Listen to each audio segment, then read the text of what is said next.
오늘 말씀은 예레미야 마지막 장 52장의 말씀입니다.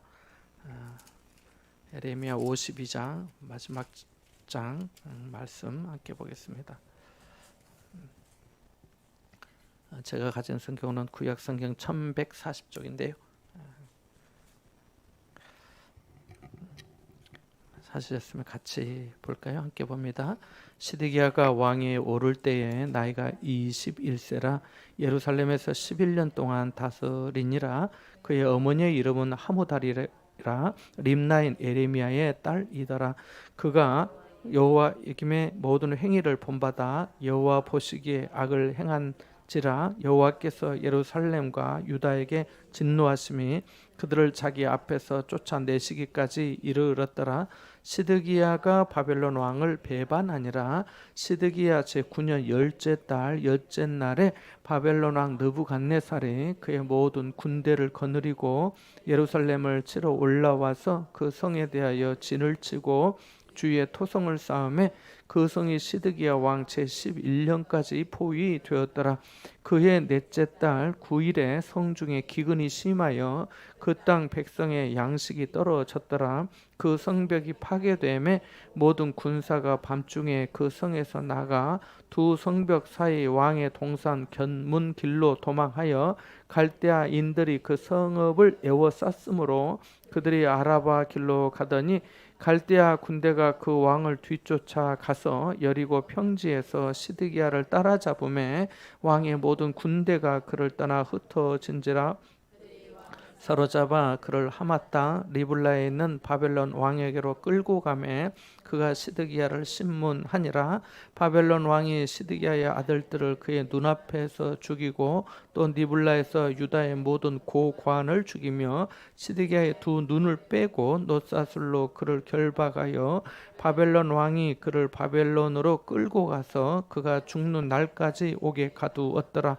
바벨론의 느부갓네살 왕의 19째 해 다섯째 달 열째 날에 바벨론 왕의 어전 사령관 느부사라단이 예루살렘에 이르러 여호와의 성전과 왕궁을 불사르고 예루살렘의 모든 집과 고관들의 집까지 불살랐으며 사령관을 따르는 갈대아 사람의 모든 군대가 예루살렘 사면 성벽을 헐었더라.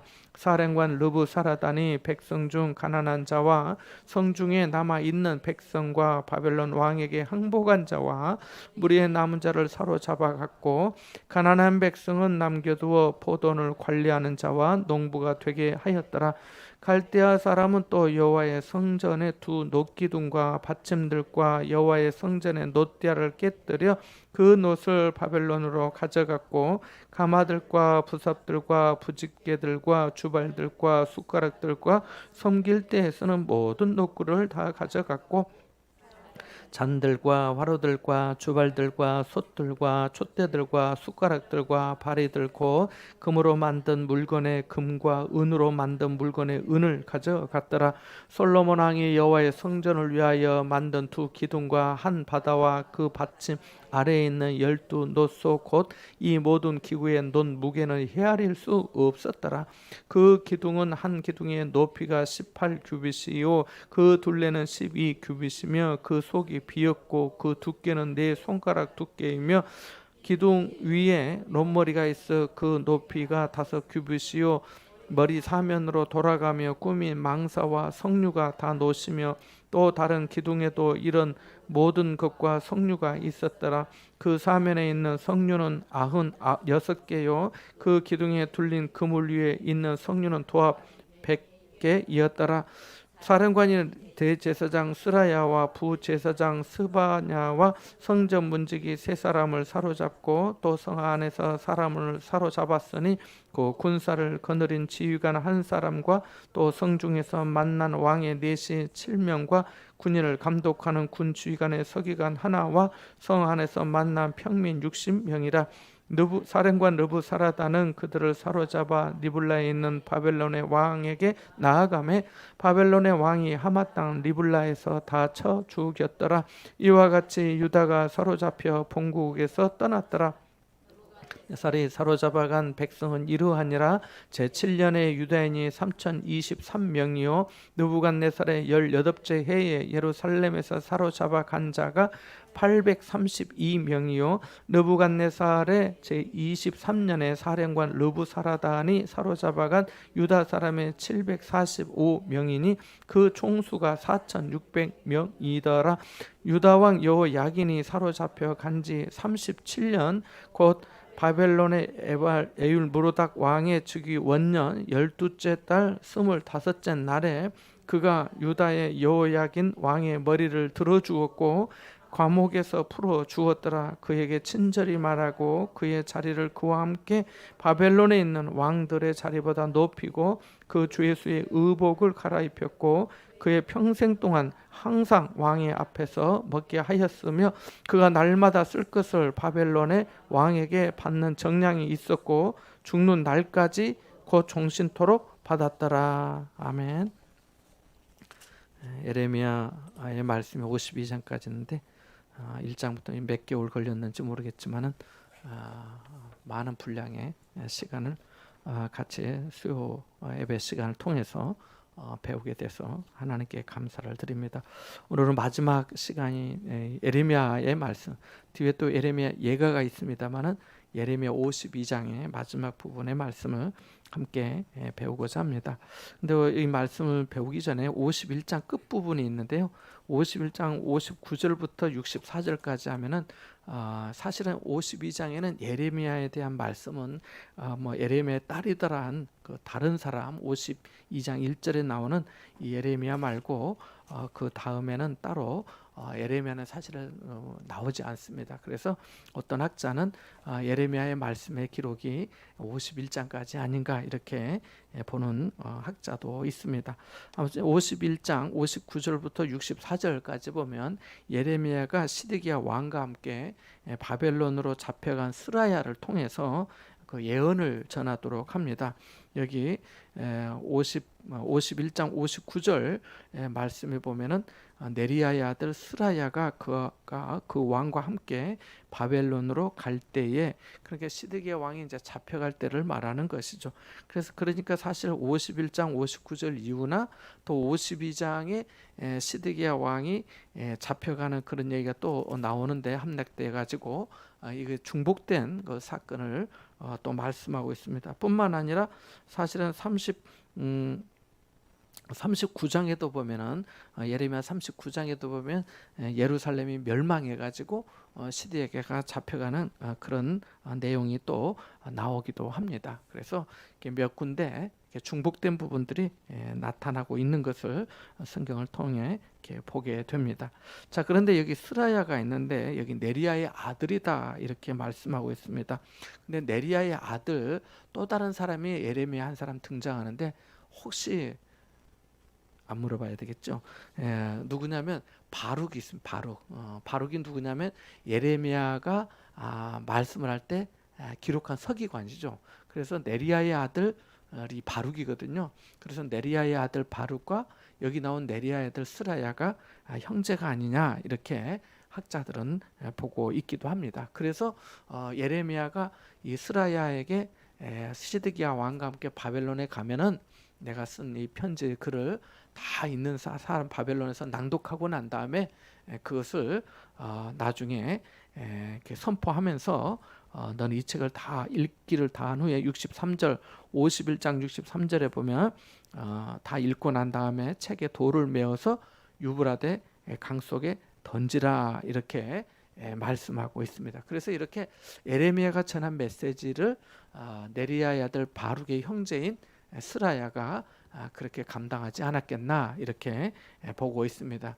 근데 여기 보면은 이 네리야의 아들 이 스라야의 이 뭐랄까 이 위치 자리가 나오는데 59절 말씀에 보면 병참감이었다 이렇게 말씀합니다. 병참감은 군수 물자를 담당하는 보급품을 준비하고 또 관리하고 전달하는 바로 그러한 관리입니다. 그러니까 요즘으로 말하면은 뭐 국방부 장관 또 군수물자를 전체 다 이렇게 군인들이 싸울 때 후방에서 대주고 하는 그러한 중요한 역할을 감당하는 사람이 병참감이거든요. 병참감. 그런데 이제 다 망해서 같이 붙들려 가게 된 것이죠.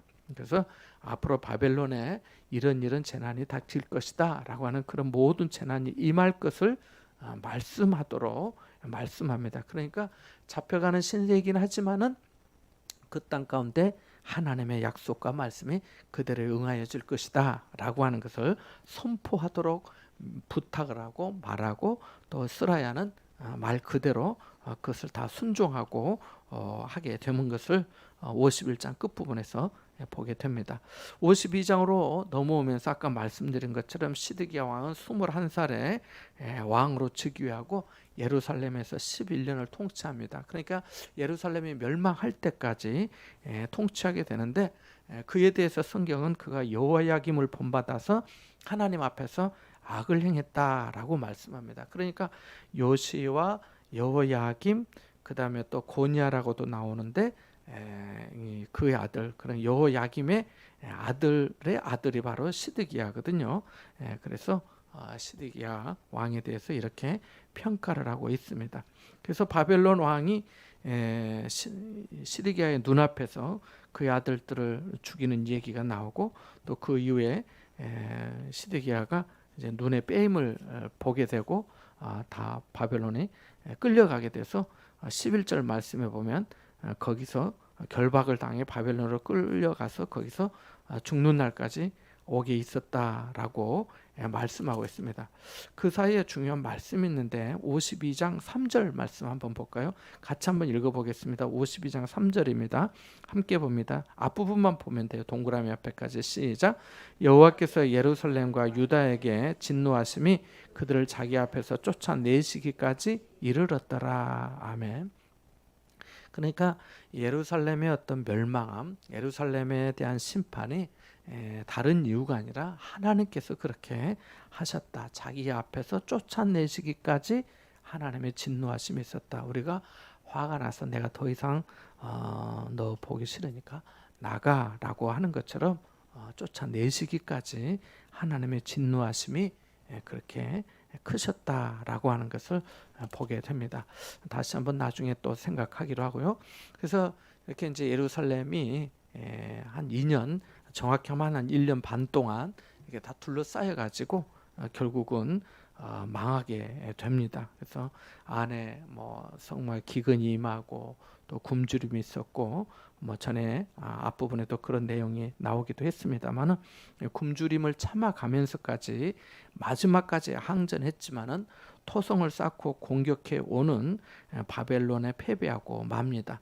사실은 예레미야 선지자는 시드기야 왕에게 하나님께서 망하게 심판하실 것이니까 바벨론에 항복해 가지고 살 길을 도모하는 것이 더 큰 희생을 줄일 수 있습니다.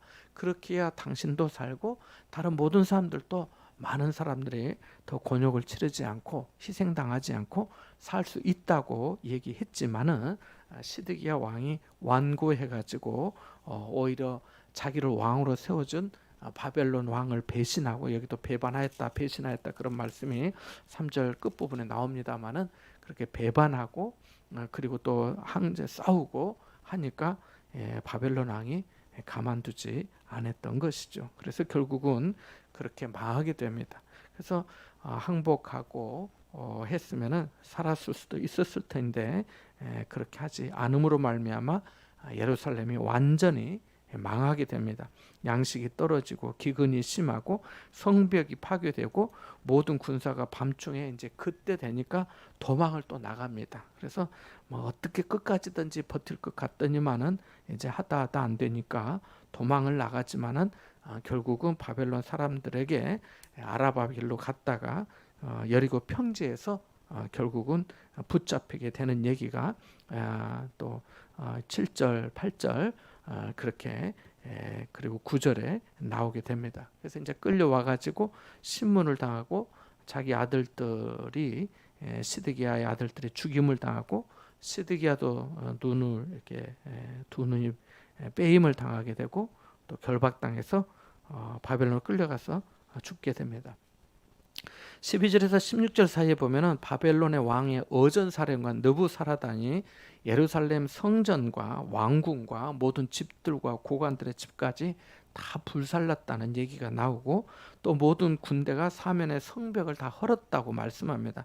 그러니까 이스라엘 예루살렘이 완전히 다 돌 하나도 돌 위에 남지 아니하도록 그렇게 패망하고 폐허가 되고 황무지가 된 것을 보게 됩니다. 그러니까 성전도 그러하고 왕궁도 그러하고 모든 집들도 그러하고 고관들도 그러하고, 우리가 지금 러시아와 우크라이나 이 전쟁의 소식을 뉴스를 통해서 봅니다만은, 거기도 보면은 막 아파트에다 미사일을 쏘잖아요. 막 엄청나게. 그래서 모든 뭐 관공서나 뭐 심지어 학교에 병원에 뭐 어린이 있는 유치원에 뭐 다 모두 다 폐허로 그냥 싹 그렇게 하는 거죠. 그러니까 거기에 얼마나 많은 희생이 있겠습니까? 뭐 말로 다 할 수가 없습니다. 그리고 그게 한 번으로만 끝난 게 아니라 그 폐허가 되고 황무지가 된 것을 언제 다 복구하고 회복하겠습니까? 너무너무 어려운 일이 바로 이 전쟁이 가져다주는 참상이라고 할 수 있습니다.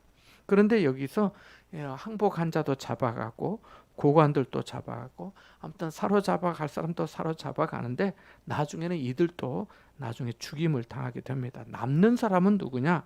가난한 백성들만 남게 됩니다. 16절 말씀 한번 볼까요? 같이 봅니다. 시작. 가난한 백성은 남겨두어 포도원을 관리하는 자와 농부가 되게 하였더라. 아멘. 자, 그래서 이렇게 되고 17절에서 23절 사이에 보면은 하나님의 성전이 아주 무참히 유린되는 것을 보게 됩니다. 성전의 두 녹기둥 받침들 일부러 다 기술하고 있습니다. 놋대야들, 또 가마, 부사, 부직개, 주발, 숟가락, 녹그릇, 뭐 잔과 화로와 촛대까지 이 모든 것들이 금으로 만든 거, 은으로 만든 거, 솔로몬 왕이 만든 두 기둥과 이런 모든 받침대들, 이것이 다 완전히 철저히 다 폐허가 되고 노력하게 되고 또 가져가 철저히 유린을 당하게 됩니다. 자, 그럼 이스라엘 바벨론 백성들, 바벨론이 왜 이렇게 성전을 철저하게 그렇게 완전히 다 그냥 폐허로 만들고 헤아릴 수 없이 이 모든 것들을 싹 다 가져가면서 없앴을까요? 이유가 뭘까요? 그것은 이스라엘이 의지하고 믿는 신의 무능함을 입증하기 위한 것입니다. 이렇게 하는 거죠. 봐라, 너희들이 하나님 섬긴다 했지, 너희들이 섬기는 신이 여호와 하나님이라고 했지, 하나님이 살아계신다면은 어디 너희를 지금 이 어려움에서 건져내도록 구원하시는가 한번 보아라. 하나님께서 어디 계시느냐. 우리가 이렇게 하는데 하나님이 살아계신 참 신이라고 한다면은 우리의 이 악행에 대해서 하나님께서 어떻게 하시지 않겠느냐. 봐라, 하나님 아무것도 하지 못한다. 우리가 믿는 신이 더 우월한 신이다 라고 하는 것을 보여주기 위해서 그렇게 한 것입니다. 그러니까 하나님이 그렇게 하시는데 가만히 보고만 계시는 하나님은 살아계신 하나님, 전능하신 하나님, 만군의 여호와라고 할 수 없다라고 하는 것을 보여주기 위해서 그러한 것입니다. 자, 24절에서 27절 사이에 보면 사령관 르부사라단이 대제사장 스라야, 또 부제사장 스바냐, 성전 문지기 세 사람을 사로잡고, 또 성전 안에서 지휘관 1명, 내시 7명, 군 지휘관의 서기관 1명, 평민 60명을 사로잡아 왕에게 갑니다. 그리고 왕이 하마 땅 리블라에서 다 쳐 죽였다고 27절에 말씀하고 있습니다. 그리고 28절에서 32절 사이에 보면은 느부갓네살 7년에 이 사람들이 쭉 사로잡아간 숫자가 나오는데 30절 말씀해 보니까 그 총수가 4,600명이었다라고 말씀합니다. 그러니까 이때만 이렇게 한 것이지 그 전에 여기도 보면은 제 7년에 있고 또 29절에 보면 18째 해에 살아. 그러니까 1차, 2차, 3차 이런 식으로 나눠서 조금씩 포로로 사로잡아 갔다는 것을 알 수가 있습니다. 자, 그런데 여호야긴이 31절 말씀해 보면 사로잡혀간 지 37년 만에, 그러니까 우리가 뭐 바벨론 포로 생활 뭐 70년 그렇게 말하는데 37년 만에 거기 가서 이제 생활하고 있었던 것이죠. 그런데 그때 바벨론의 에울무로닥 왕이 즉위하면서 여호야김의 머리를 들어주었다, 그러니까 풀어주었다라고, 감옥에서 풀어주었다라고 31절에 말씀합니다. 그리고 오히려 친절하게 말하고 또 그의 자리를 높여서 바벨론에 있는 모든 왕들보다 높도록 대우해주고 존대해주고 평생 동안 왕의 상에서 먹게 하고 종신토록 양식을 공급해줬다, 쓸 것을 공급해주었다, 이렇게 말씀하면서 이 예레미야의 말씀이 전체적으로 끝나게 됩니다. 이 시간 잠깐 이 예레미야 전체를 다시 정리하기는 쉽지가 않겠고, 오늘 본문을 통해서 몇 가지 교훈을 함께 잠깐 생각해 보고자 합니다. 첫 번째는 하나님의 말씀을 한치의 오차도 없이 실현된다는 것입니다. 말씀드린 것처럼 시드기야 왕은 성문을 닫고 1년 6개월 동안 버텼지만 양식이 떨어지고 성벽이 뚫려서 더 이상 버틸 수 없게 되었습니다. 군사들을 이끌고 도망하려 했지만 말씀드린 대로 요단을 건너기도 전에 붙잡히고 말았습니다. 항복하여 살 길을 도모하라고 하는 하나님의 말씀, 예레미야의 권면을 거부하고 고집스럽게 버틴 얘기를 예레미야 38장 19절에서도 알 수가 있습니다. 그러니까 내가 이렇게 버티다가 그들이 사로잡혀서 내가 바벨론에 가게 되면 이미 바벨론에 와 있는 유대인들이 나를 조롱할까? 나는 그것이 너무 두렵다고. 그러니까 사람들에게 조롱과 무시와 멸시를 당하는 것을 견딜 수 없는 거예요. 주일날 어쩌면 얘기하게 될지도 모르겠습니다만은 사람들이 갖는 그 중요한 큰 감정의 부정적인 감정이 세 가지라고 합니다. 먼저는 분노예요, 분노. 그리고 수치심, 또 하나는 두려움. 이게 아주 큰 부정적인 감정이라고 해요. 그러니까 에덴 동산에서도 마찬가지죠. 선악을 알게 하는 다음에 열매를 따먹지 말라고 했는데 따먹고 난 다음에 그들이 느낀 게 뭐예요? 두려운 거죠. 아담아 어디 있느냐 하니까 내가 두려워 숨었나이다 라고 한 거예요. 그리고 그들이 전에는 벌거벗었으나 부끄럽지 않았지만 수치를 느끼게 된 거죠. 그래서 가리게 된 겁니다. 그래서 그리고 또 가인과 아벨의 이야기에서도 하나님께서 동생의 제사는 받으시고 내 제사는 받지 않으니까 화가 난 거예요. 분이 난 거예요. 분노. 그래서 분노가 나니까 그렇게 동생을 쳐 죽이게 된 거지요. 그래서 이 수치와 두려움과 이 분노, 뭐 다른 감정도 많지만은 아주 부정적인 감정 중에서 가장 대표적인 세 가지를 그렇게 들 수가 있는데, 이 시드기야가 바로 그런 것을 염려한 거죠. 내가 조롱을 받으면 난 견딜 수가 없다는 거죠. 견딜 수가 없다는 거죠. 내가 지금 내가 항복해서 하면은 살 것인데, 그러니까 그는 목숨보다 수치심을, 조롱받을 것을 더 두려워했던 것입니다. 자, 그렇게 고집스럽게 버티다가 그리고 어떻게든지 그런 어떤 나는 이길 수 있다고, 어쩌면 해결할 수 있다고 하는 그 어떤 그 오만의 결과는 참담했다고 하는 것입니다. 민족주의적인 입장에서 보면 시드기야의 태도는 자주적이라고 할 수 있습니다. 하지만 그의 결기는 나라의 멸망으로 귀결되고 말았습니다. 하나님의 말씀이 없었을 때는 스스로 판단하여 행할 수도 있겠지요. 그러나 하나님의 말씀이 있을 때는 하나님의 말씀을 더 적극적으로 순종해야 되는 것을 우리가 이 예레미야의 말씀을 통해서 다시금 배우게 됩니다. 그래서 하나님이 다윗에게 사무엘하 7장 16절에 보면 내 집과 내 나라가 내 앞에서 영원히 보존되고 내 왕위가 영원히 견고하리라고 하시는 그 말씀이 예루살렘의 멸망으로 말미암아 이제 혈통적으로 일단 이 역사적으로 구약 성경에서 일단락되면서 멈추게 됩니다. 다윗에게 약속한 언약은 나중에 예수 그리스도에게서 완전히 성취되게 되지요. 그래서 유다 왕국은 건국 후에 440년 만에 망하고 맙니다. 조선 왕조 몇 년이라고 하죠? 500년 역사라고 합니다. 그러니까 거의 엇비슷한 거예요. 뭐 내용은 다르지만은 그렇게 해서 유다 나라 예루살렘이 패망하게 됩니다.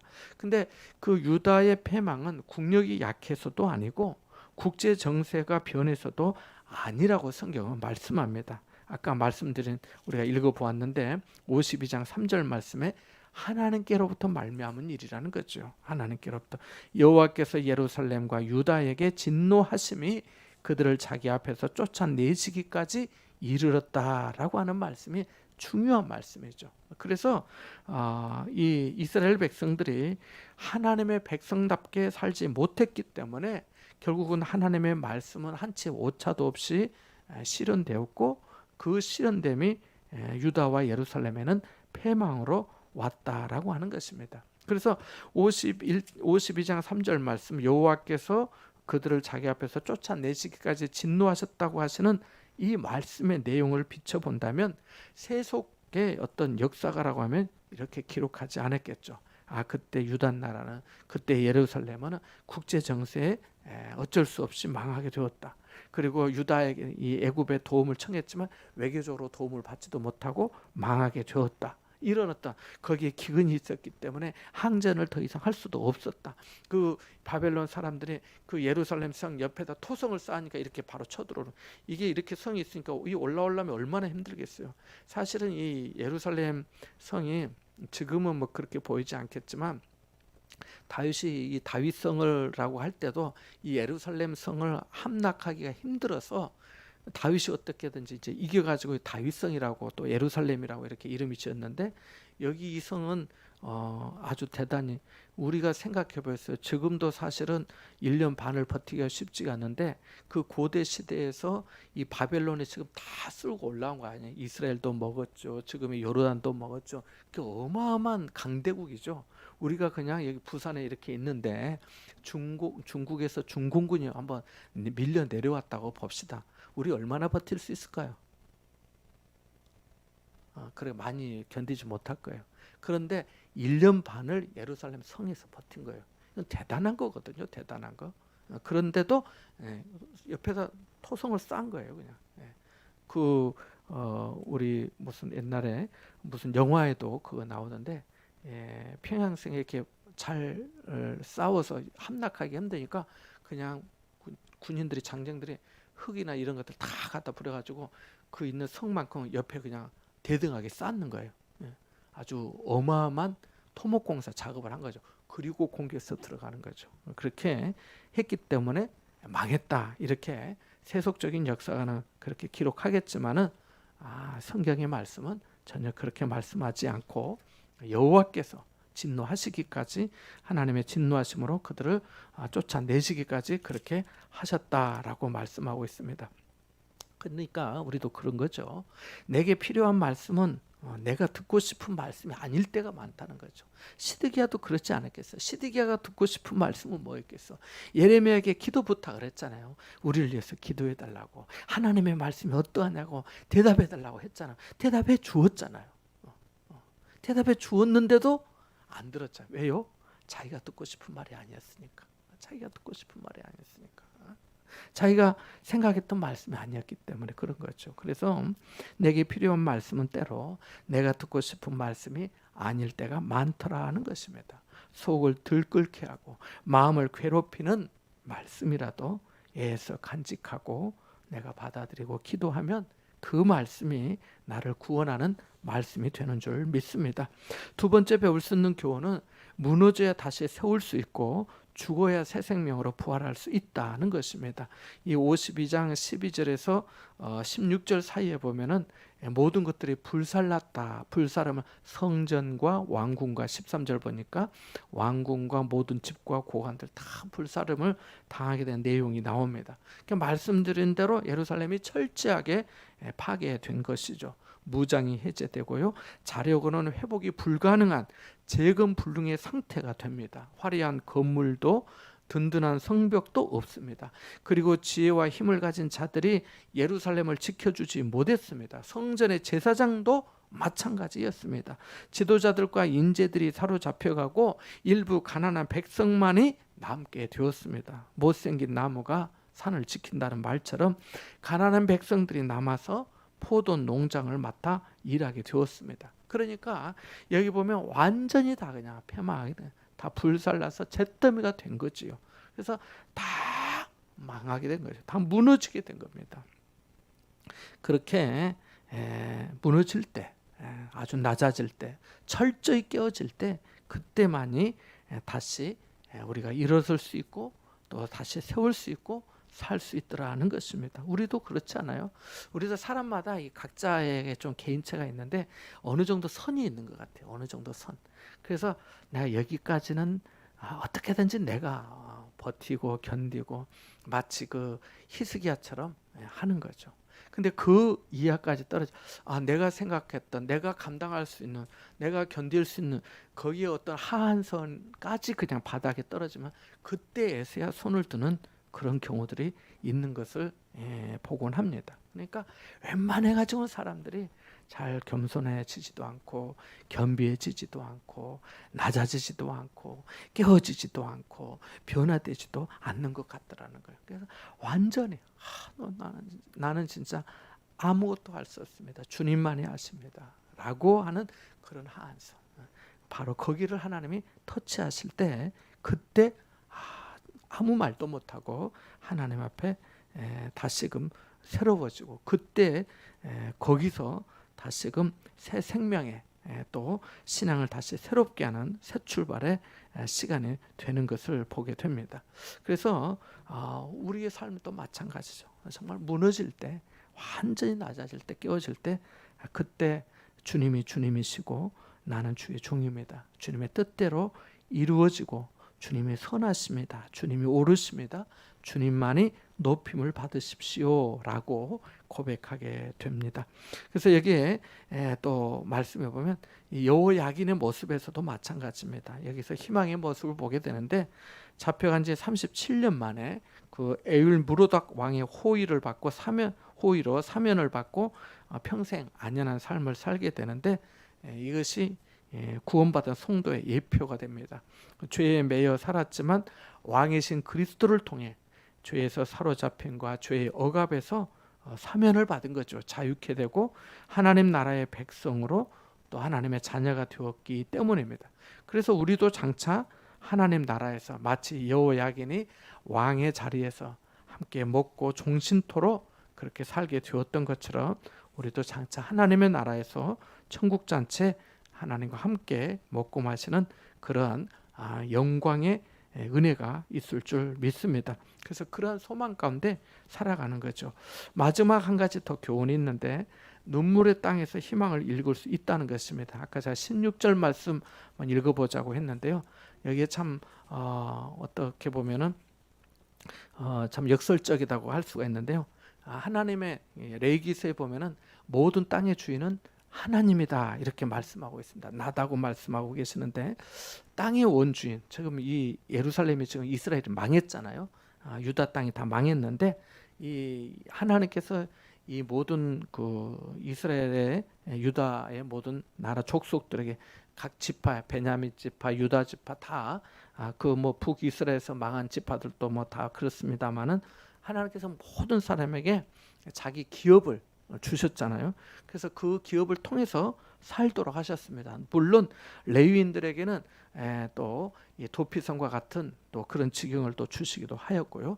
자, 그런데 그래서 모두 다 각자 모두 다 살아가도록 그렇게 해 주셨습니다. 그런데도 불구하고 현실은 그렇지 못했습니다. 가난한 사람은 점점 가난해졌고 부유한 사람은 점점 더 부유해졌습니다. 천대받던 사람들이 자기 땅을 갖는다는 것은 언감생심이었습니다. 실제로 예레미야 34장 8절에서 16절 사이에 보면 우리가 지난번에 배우기도 했습니다만 고가원들이 자기 동족 그러니까 이방인이 아니고 자기 동족 히브리 사람들의 남자 여자를 노비로 썼던 기록이 나옵니다. 그런데 그때 다 풀어주는 그런 계약을 합니다. 그래서 이제 노비 해방을 합니다. 그래서 와 좋다고 다 흩어졌어요. 그런데 그 34장 말씀을 보면 이 풀어줬던 고관들이 다시 히브리 남녀 자기 동족의 노비들을 다시 또 다 잡아들입니다. 그래서 다시 노비로 또 부리게 됩니다. 자, 여기서 우리가 무엇을 보게 되냐면은 이 노비들은 같은 히브리 사람임에도 불구하고 이미 기업을 조상들로부터 받았지만 그 기업을 자기 기업으로 살지 못하고 살아가고 있는 거예요. 그러지 않겠습니까? 아니 오주가 없으면 노비 신세가 되었겠습니까? 무슨 연유는 모르지만은 뭐 예를 들면은 희년의 법칙도 있고 안식년의 법칙도 있고 하는데 그때는 다 돌려주라고 했는데 그렇게 하지 않은 거죠. 그런 어떤 하나님의 말씀의 명령도 지키지 않았고 우상은 우상대로 섬기고 또 고관들과 귀족들은 노비를 자기 동족을 노비로 부려가면서 부를 축적하고 했죠. 그런데 나라가 망하니까 어떻게 된 거예요? 다 그들은 잡혀갔어요. 잡혀가고 사로잡히고 불타고 그랬어요. 남은 사람들은 누구예요? 그 아까 가난한 사람들, 노비로 살았던 사람들. 바벨론 사람들이 봤을 때 무식하고 무력하고 도저히 반역하고 거역할 수 없을 만한 그런 정말 세상으로 치자면 가장 밑바닥의 사람들, 그들만이 그 땅에 남게 되었습니다. 그런데 재미있는 것은 그들이 이제까지는 자기 땅이라고 가져보지 못한 그것을 그때 그 땅들을 취해서 농사를 짓게 됩니다. 포도원을 관리하게 되고 경작을 하게 되는 것이죠. 그래서 우리 삶에 참 우리가 누구 편에 내가 어떤 귀족들 편에 나는 노비 편에 꼭 이런 어떤 이분법적으로 생각하는 것이 아니라 이념적으로 생각하는 것이 아니라 이런 어떤 생각지도 못했던 그 이스라엘이 망하는 그런 사건을 통해서 어떤 누군가에게 이제까지 악을 행하고 탐욕하고 부리고 권세하면서 그렇게 살았던 사람들, 정의도 없고 포악하게 살았던 그들은 그들대로 심판을 받고 가장 밑바닥에서 어려움을 당했던 그들이 이제는 정말 맡겨진 땅이라고 해서 그 눈물의 땅에서 경작하면서 희망을 일구게 되는 이런 어떻게 보면 역설적이고 어떻게 보면 공평한 것 같고 어떻게 보면 이때 하나님은 역시 부자를 가난하게 하시고 가난한 자를 높여주시고 높은 자를 낮추시고 낮은 자를 높여주시는 분이기도 하시고 내가 산다고 생각하는 사람은 죽고 죽을 것이라고 생각하는 사람은 살고 하나님께서는 참 신기하고 놀랍게 역사하시구나 하는 것을 또 보게 됩니다. 자, 우리 마지막 이 예레미야를 마치면서 예레미야 1장으로 한번 넘어갈까요? 여기 말씀 한번 읽고 마치면 좋을 것 같습니다. 1장 4절에서 10절의 말씀입니다. 예레미야의 소명에 대한 말씀인데요. 하나님께 부름받은 그런 내용이죠. 여기 한번 우리 같이 한번 읽어 보겠습니다. 1장 4절에서 10절까지 말씀입니다. 같이 봅니다. 시작. 여호와의 말씀이 내게 임하니라. 이르시되 내가 너를 모태에 짓기 전에 너를 알았고 네가 배에서 나오기 전에 너를 성별하였고 너를 여러 나라의 선지자로 세웠노라 하시기로 이르되 슬프도소이다. 주 여호와여 보소서 나는 아이라 말할 줄을 알지 못하나이다 하니 여호와께서 내게 이르시되 내가 너를 누구에게 보내든지 너는 가며 내가 네게 무엇을 명령하든지 너는 말할지니라. 너는 그들 때문에 두려워하지 말라. 내가 너와 함께하여 너를 구원하리라. 나 여호와의 말이니라 하시고 여호와께서 그의 손을 내밀어 내 입에 대시며 여호와께서 내게 이르시되 보라 내가 내 말을 내 입에 두었노라. 보라 내가 오늘 너를 여러 나라와 여러 왕국 위에 세워 네가 그것들을 뽑고 파괴하며 파멸하고 넘어뜨리며 건설하고 심게 하였느니라 하시니라. 아멘. 여기 말씀 보니까 하나님께서 예레미야에게 모태에서 지어지기 전에 너를 알았고 이렇게 말씀하십니다. 우리도 마찬가지입니다. 모태에서 지어지기 전에 하나님이 나를 아셨고 성별하셨고 여러 나라의 선지자로 세우셨다라고 말씀해 주셨는데 우리도 마찬가지입니다.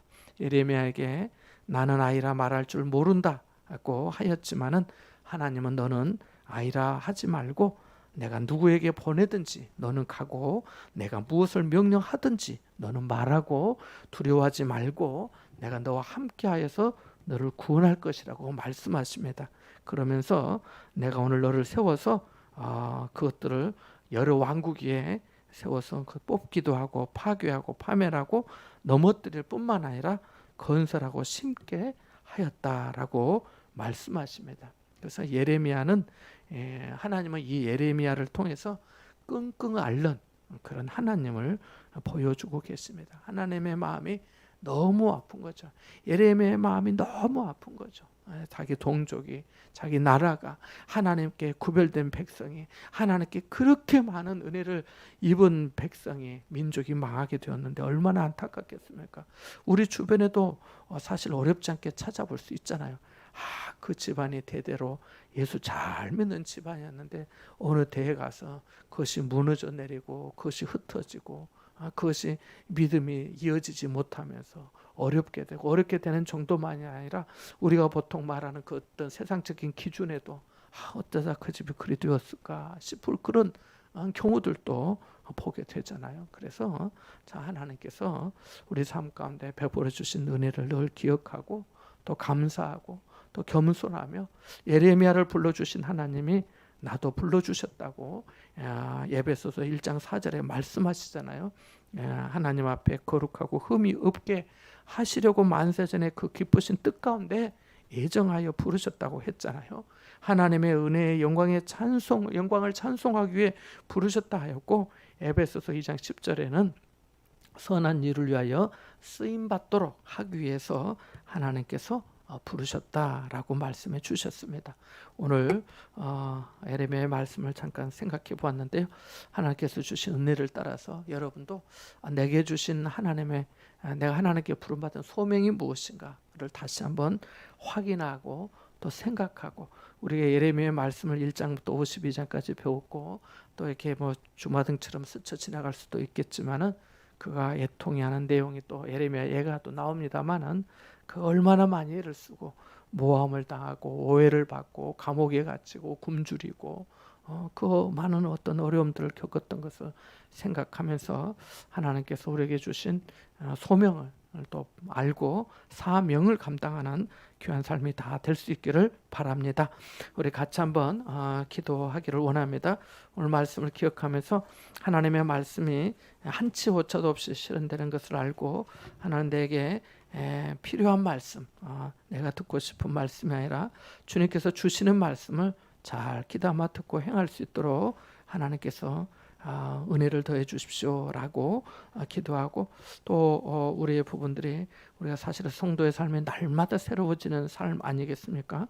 성령께서 주신 은혜를 따라서 날마다 새로워지는 생각이 새로워지고 지식이 새로워지고 우리의 성품과 성격이 새로워지고 또 우리의 삶에 성령의 열매를 맺는 그 새로움의 역사들이 날마다 일구어질 수 있도록, 그래서 우리가 사는 삶의 시간들이 때로 고단하고 지치고 답답하고 참 눈물의 땅을 사는 것처럼 그렇게 살아가기도 하지만은 하나님께서 주신 은혜를 따라서 또 약속의 말씀을 믿고 희망을 일구며 살아가는 그런 삶이 될 수 있도록 용기와 믿음을 더해 달라고 우리 같이 한번 또 기도하고, 또 우리 연약하신 우리 또 조창호 장로님, 또 입원하여 지금 수술하고 회복 중인 우리 김진현 성도님의 차남 김기영 군 하나 또 회복이 잘 되도록, 또 박예영 집사님의 어머님 또 회복이 또 잘 되도록 기도해 주시고, 또 그 지난번에 왔다 가셨던 그 김미동 집사님 미국에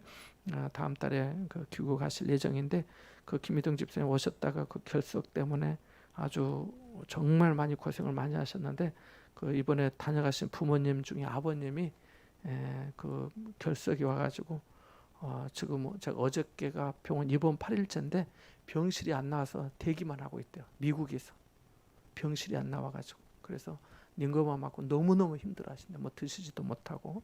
그래서 병실이 나와야 되는데 의사도 모자라고. 그래서 좀 기도해 달라고 연락이 와서 같이 좀 기도해 주시면 고맙겠습니다. 그래서 병실이 나고 의료진이 또 이렇게 다 돼서 치료가 아버님이 될 수 있도록 그렇게 김기한님인데 하나님께 함께 해주시도록 우리 같이 한번 기도하겠습니다. 선교사님들까지